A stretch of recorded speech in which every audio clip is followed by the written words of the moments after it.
Tai kas pavogta? 100 lysų, butelis degtinės, Ne taip greitai. dešros rinkė vieną, 3 gabalai lašinių. Taip, lašinių. Lašinių? Taip. Lašinių.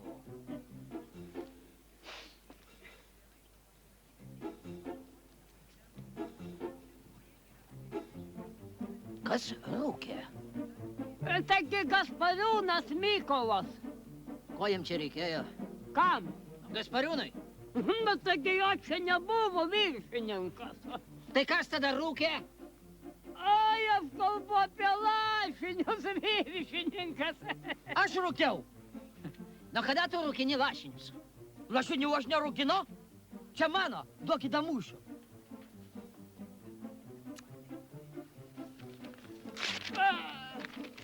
Kamgi plėšas viršinius. Pildysim naują.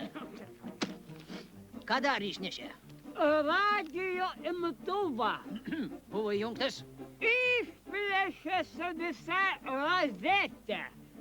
Taip, gal atsiminat, ką radijas grojo? Reikėjo berniukams. Na čia į durniui? Aišku, kad reikėjo. Aš klausiu, ką grojo? Reikėjo berniukams. Aš pats žinau, kad kažko jiems reikėjo. Aš sakau, dainą kokią. Taigi daina tokia reikėjo berniukams, sakau, nu. Tai taip garsiai ir grojo? Galiu dar garsiau, kad norit. Nereikia! Nereikia.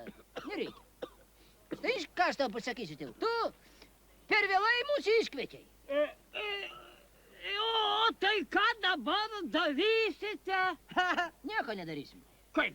Nėr nusikaltimo sudėties, va.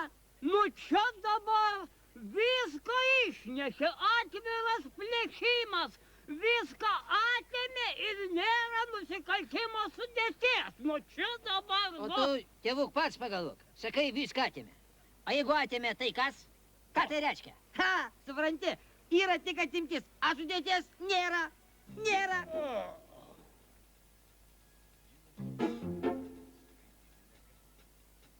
Pagalvokim logiškai. Atėmė tai daug, taip? Daug. Taigi reiškia, rankose panešti negalėjo, taip? Negalėjo. Reiškia, turėjo kažkur susidėti, nu va, kad yra bagažinė, taip?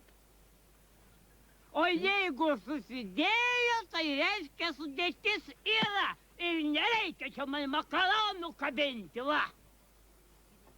Žiūrėk, koks gravatnas. Jis tikriausiai kodeksą apsikavinės ir miega. Nu, kita vertus, matau, neištižęs. Kitą kartą mes jam pistoletą duosim, galės pats apsiginti. Va, tik bandytus pamatysi, atsidaryk langus ir šauk, šauk. Tai kokį jūs man čia dabar tą pistoletą duosit? Pistoletą duosim gerą, bet be šovinių. Nu, tai kaip aš šausiu be šovinių? A kas tau liepė šaudyti? Aš pasakiau šauk, arba rėk, nu kaip tau patogiau. Nu, matai, kokie gudrus, tai klausykit. Tai jūs irgi ką, bandytus pamatot ir rėkiat? Taip. O tai ką jūs rėkiat? Parodom?